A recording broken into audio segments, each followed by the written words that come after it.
পদ্মা নিয়ে জানা গেল তিস্তা মহাপরিকল্পনা নিয়ে যখন মাননীয় প্রধানমন্ত্রীর সাথে বৈঠক হয়েছে তখন একটা ফাইন্ডিং ছিল, সেটা হচ্ছে এরকম, তিস্তা মহাপরিকল্পনা আপনারা যারা মনোযোগ দিয়ে খেয়াল করেছেন দেখবেন এই মহাপরিকল্পনা মূলত বন্যা নিয়ন্ত্রণ করার জন্য, ভাঙন প্রতিরোধ করার জন্য।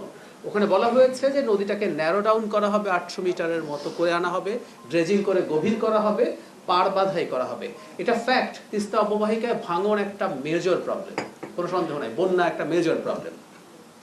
কিন্তু এটা শোনার পর যখন প্রেজেন্টেড হলো তখন মাননীয় প্রধানমন্ত্রী যে প্রশ্নটা করেছেন, আমরা অনেকে ওই প্রশ্নটা তুলেছি, সেটা হচ্ছে এই পদ্মা ব্যারাজে আমরা বর্ষায় যে পানি আছে সেটা রিটেইন করছি, কিছুটা ধরে রাখার চেষ্টা করছি যাতে আমাদের শুষ্ক মৌসুমেও আমরা কিছুটা কাজে লাগাতে পারি। তিস্তায় সেই ধরনের কোনো পদক্ষেপ নেই। আমি আবারও বলছি, এক্সিস্টিং যে মহাপরিকল্পনা সেটা মেয়ারলি একটা ভাঙন এবং বন্যা প্রতিরোধ পরিকল্পনা এরকম।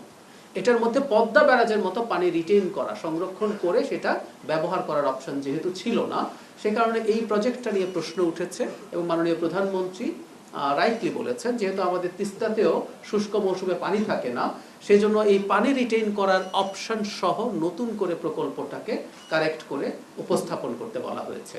সুতরাং আমরা তিস্তা প্রকল্পের কিছুটা সংশোধনী হবে, হয়ে তারপর এটা উপস্থাপিত হবে, সে কারণেই দেরি। আমি আশা করছি জনগণ বুঝতে পারবেন এটা জনগণের সর্বাঙ্গীন কল্যাণের জন্য এবং আরো ব্যাপক আকারে প্রজেক্টটা নেওয়া হচ্ছে।